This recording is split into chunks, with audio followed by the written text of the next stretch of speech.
Could the panelists come up here, and then I'd like to open it up to some Q&A,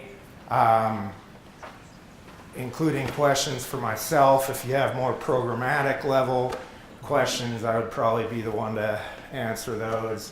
But I'll just open it up. We've got a little time left, so if anyone has any question.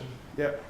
My name is Chris Brandt. I own and operate Brandt's Backcountry Adventure. I'm an outfitter guide on the San Isabel and Gunnison Ranger District. So first I'd like to say thank you to you guys, all the parties involved for hosting this and all 4 nights. This is so awesome for me on the educational level, and I think this is so great moving forward. So thank you guys for that. My question is, John, you talked about stakeholders, and I heard the word task force. So these are people who are helping to make these decisions of our travel management. How do you become a person to be involved with a task force or a stakeholder?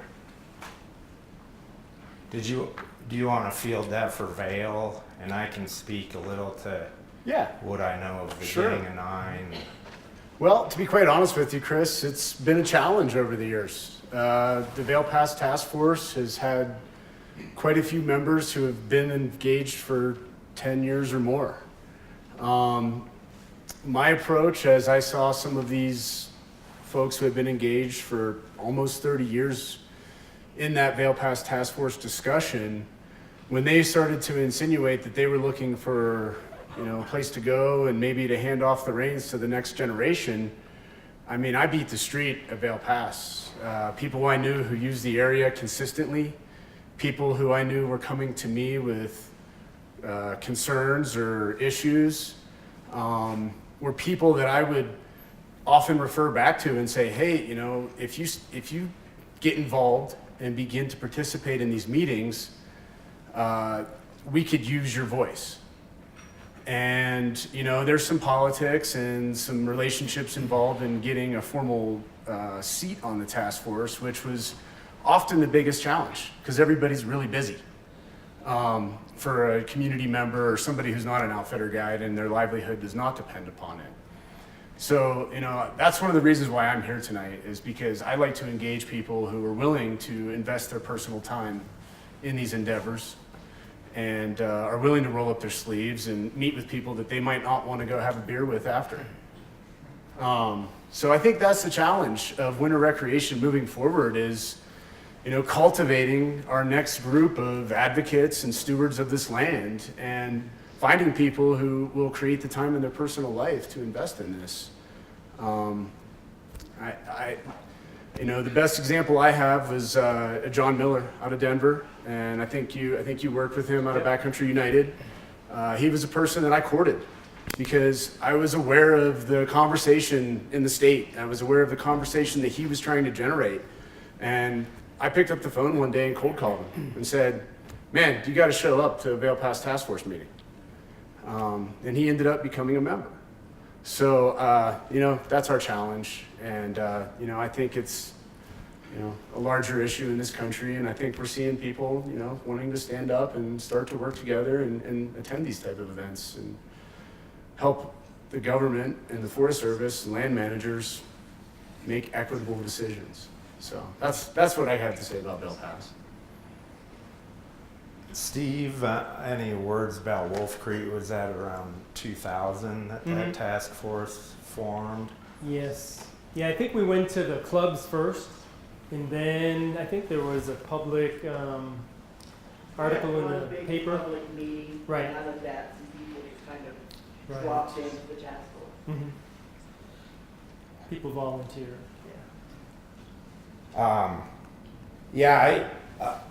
Laura might have insights on 95. I know that one commonality amongst all the task force that forms is a need, and in 95 there was that increasing pressure in our backcountry, and the Forest Service commissioned a task force somehow, but I don't know the history of how that formed, but it was a task force of 9 individuals called the Gang of Nine, who came up with recommendations and that were then analyzed and implemented in a NEPA decision that formed that framework of this winter recreation and crested butte map. I asked because I know you were around that area in '95. Yeah, James, go ahead. I can speak a little bit to that. I'm James Up. I'm a outfitter guide here at Crested Butte. Have been for 33 years. And that Gang of Nine, I was part of that, and was mainly driven by the conflicts in Washington Gulch, exactly what you saw on the map. We had a permit up there at the time, and the conflict with the skiers just kept growing. It's very close to town. Everyone wanted to be there. So that was the main driver, and so we just reached out to the users. And Crested Butte is very passionate about the land close to town. And so it actually was very easy. We had more, you guys talk about having to beat the bushes. We had more people wanting to be on the task force than we could logically have. We started with 5 or 6, we ended up with 9. And we often had times more people sitting in that weren't officially on the task force, but they managed somehow to get to the meetings. So that's how we came up with our group. I suspect we'll be the same this time around. It's a lot of passionate people in Crested Butte. Yeah, That's good. there's no shortage of interest. So what ended up happening with Washington Gulch, just a little more history, was we came up with recommendations. As a snowmobiler, we compromised and divided the valley and gave left side to the skiers, and we tried to continue to operate our permit on the road and the ride side. We also had some complications with, as the requirements, what we agreed to, we thought we were agreeing, on my side, we thought we were agreeing to no snowcats in the area, but to have our commercial snowcat to groom. Turns out that we're not allowed to do that. So now we're trying to operate snowmobiles on tours without a groomer, and it was really tough. So eventually we moved that permit with the help of the Forest Service up to Kevlar. And so now there is still snowmobiling up there, but it's recreational only. There's no commercial activity. So that's how that all came together. And it's worked out well for everybody now in the long run. So. Good question. Just to follow on sort of this question. If a task force is organized for our area, could you see being the facilitator or leader and putting out the call for membership? Is that going to be the Forest Service or perhaps county commissioners? Do we know? Yeah, it's pretty I mean, I would be speculating on any answer because it's not an imminent thing for us right now. I mean, it's imminent in the sense we know at some point we do have to do site-specific winter travel management planning. We don't have NEPA decisions on a lot of parts of the Gunnison Ranger District. How that would occur, I can't really speak to because I'd just speculate. Right now, our main focus as an agency is the forest plan revision, which indirectly ties into travel management planning. We do, that forest plan will serve as our blueprint for the next decade or two. And so future decisions will tier to that plan. So the most immediate thing I can say for people wanting to engage with the agency would be to pay attention to that planning effort and comment, especially if it's winter you're interested in. There will be a winter recreation opportunity spectrum in that plan that starts that framework. Now down the road, that as far as collaboration goes, it's much easier when the community comes together in whatever form. I don't know who would facilitate that, whether it's commissioners, the university, there's a bunch of different ways to do it. But it's much more effective when the community comes together and starts working out details on a plan like that than us just inventing what we think is right, throwing it out there, because then we end up in a pretty messy environmental analysis typically, that doesn't have the public buy-off, and ultimately I think hinders all user groups. So yeah, sorry, can't be specific. It's just not something that's gonna happen in the next 6 months, so it's just not formed yet. There's a variety of ways to do it though. Can I add something? Yeah. I slipped up and didn't introduce our district ranger, Matt McCombs. And he's an important person to know because he runs our district. So Matt is right here in the front row, and he'll be a big part of that, I'm assured. But Aaron covered that question. Yes. We have lots of resources. Any other questions? Yeah, got a question for you. So thank you for the presentation. It's very helpful. I appreciate you guys spend the time to engage the entire community.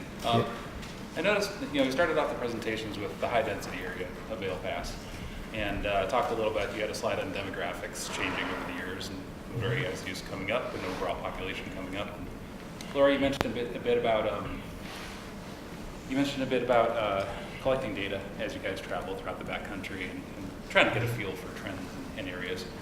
And then with each of the presentations, I noticed the prescription became closures. And if the demographics are changing, and the use is changing, and the trends that you may see are changing, is expanding motorized terrain to reduce the overall impacts something that you've seen in any of your 3 areas? So reducing impacts by diluting use as opposed to creating increasingly concentrated areas through closures.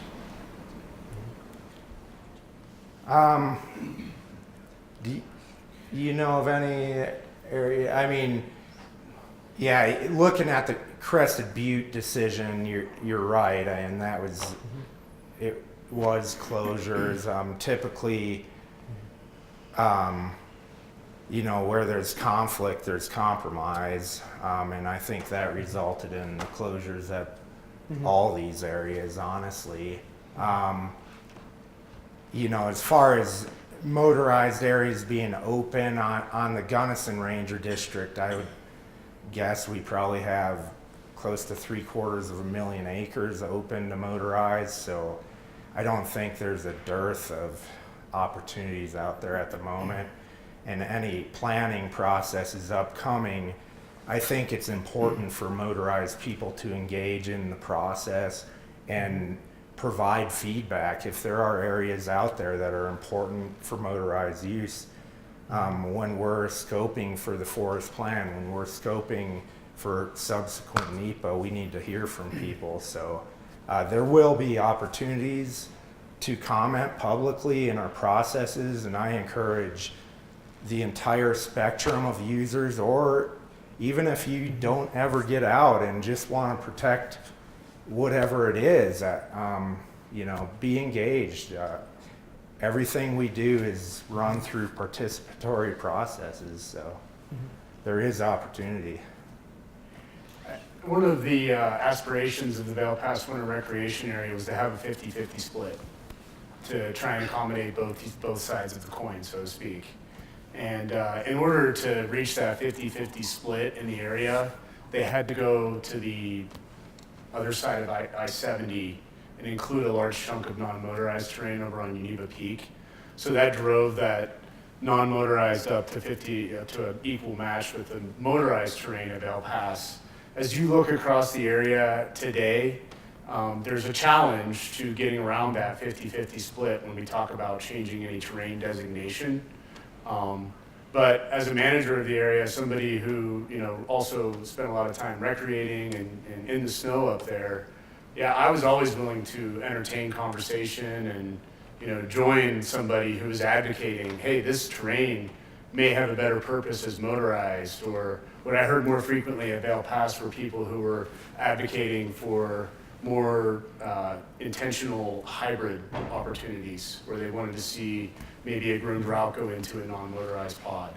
So sometimes that 50-50 split makes it difficult to sort of change the status quo, but I think the agency and the decision makers in our agency are listening.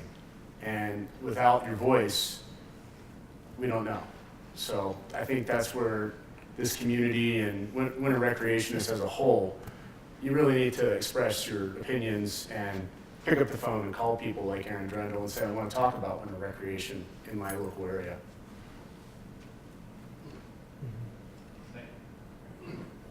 I have a question similar to Corey's. When you guys were doing the Vail plan, and you talked about this 50-50 split, did the 50-50 split also include wilderness as part of the non-motorized? Or was it? There's only, well, I mean, we didn't have a great candidate or an area that has the criteria for a wilderness area. If you go on the other side of I-70, the top ridge line of Geneva Peak is technically the Eagle's Nest Wilderness. So it was just looked at as non-motorized. You know, it was an inclusion that was automatic, but it really doesn't amount to that much terrain, the wilderness area at Vail Pass. What's that? Yeah, it was, yeah. But that whole side of the highway is non-motorized, so it was, whether there was a wilderness there or not, it was gonna be a non-motorized area. And that decision of it being non-motorized over there kind of trickled down because CDOT was putting pressure on the Forest Service to say, we don't want a bunch of snowmobile trailers lined up on the other side of the highway. How can you guys manage this area to keep people over in the parking side of the rest area?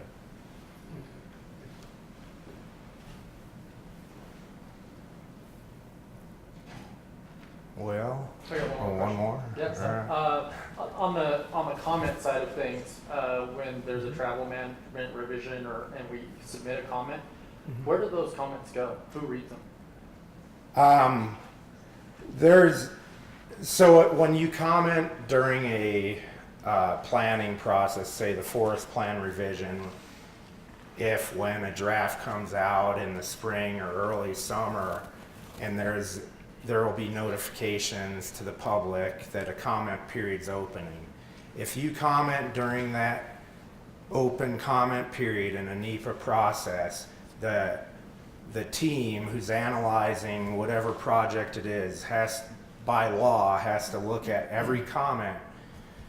But it's not a vote. It's not like you go to your booth and put in a yay or nay.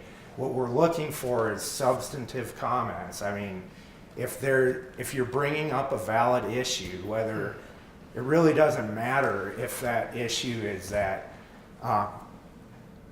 whether you're losing a valuable motorized play area or whether someone's on snowshoes and just wants to keep this one drainage that's special as non-motorized, the team will look at those comments and discuss them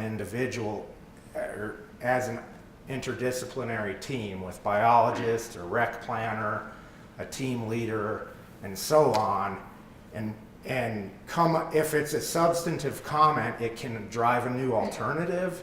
It can drive mitigations. There may be undesired effects on something that can be mitigated through a certain action or requiring a certain whatever it is. So the team then develops either alternatives if it's that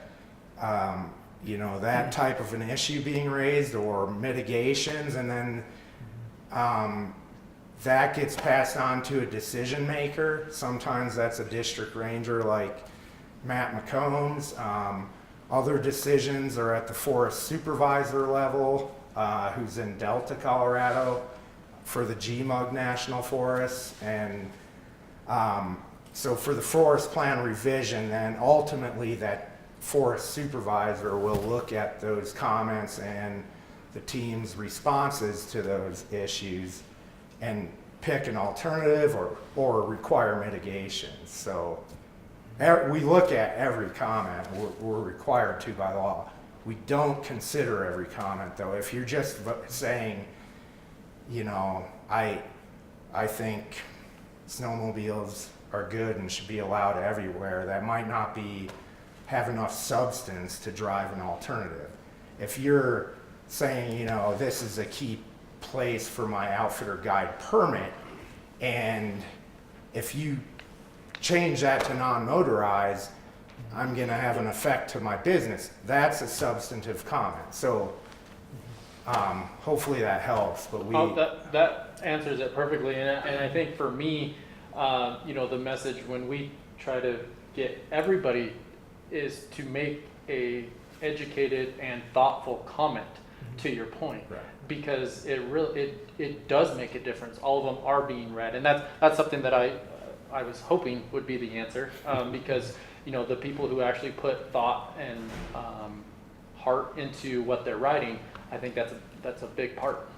Yeah, and I can tell you from being in those rooms, I'm a part of a bunch of projects in NEPA that we are passionate about stuff, and it's not a unified room. I mean, there is hearty debate in those rooms. I mean, we're a diverse crew as well. Sir? My name is Steve. I'm here from Lakewood tonight. This past April, I retired from the Vail Pass Task Force after serving for 19 years as a non-motorized person in the last 4 years as board chair. Got to work with John for about, 8 or 9 years now. Worked with Janelle for a few years. She was there as a motorized rep. And we had something that could have been an issue in that we have a 50-50 split, our board of 8, half motorized, half non-motorized, but in recent years, 2 of our 3 officers were non-motorized. And one thing that I think we were all very careful about is to make sure we had maximum transparency, and that if we had any key decision to be made, or if we were going out beating the bushes for some additional match money to go with what the Forest Service was putting in, everybody participated in that. It just wasn't the board chair or the secretary treasurer who were not motorized going out. We made sure that we had everybody engaged. And then as I was leaving the board, we gave up a non-motorized position, moved a hybrid person over into the position I was vacating because we had 2 really good motorized people that we wanted to get on. You remember E.J. Albright? He came back out of nowhere and wanted to be back on the board. And we had somebody that I had recruited from Summit County who primarily a snowmobiler, also a skier, active in search and rescue, active in the tourism industry in Summit County, and we wanted him on the task force also. So we were able to make those adjustments, and everybody was fine with those adjustments, and so it went from there, and I got to retire. Yep. I have my hand playing a lot, but it's just a simple question, really. Yep. You said that you have a team of people that are looking at these comments from the public. I just wanted to get a better understanding of their disciplines, how many people are on this committee, how diverse are they in Colorado, specific to this area, and maybe their backgrounds, and just to give us a better understanding of the approval process and the process. Are you speaking to the forest plan? Yeah, I would think they would go hand in glove, but. Yeah, the forest plan, I'm not sure the exact number of people, but I'll rattle off some disciplines. And when the draft comes out, the list of team specialists will be on the draft as well, so you'll have names. But for the forest plan revision, some specialties I know of that and work with on the team are, we have a hydrologist on the team, we have soils specialists, fisheries person, a terrestrial wildlife person, a botanist, a recreation planner, a fire and fuels management specialist, a timber staff officer, lands, which includes things like driveways, private roads, mining, minerals, and I'm sure I'm missing some. No, that's good. That gives us a good, thank you. Just wanted to say, I think that we should probably wrap things up. We're right at 8:30 right All right. now. So I just wanted to say thank you to all of our panelists. So.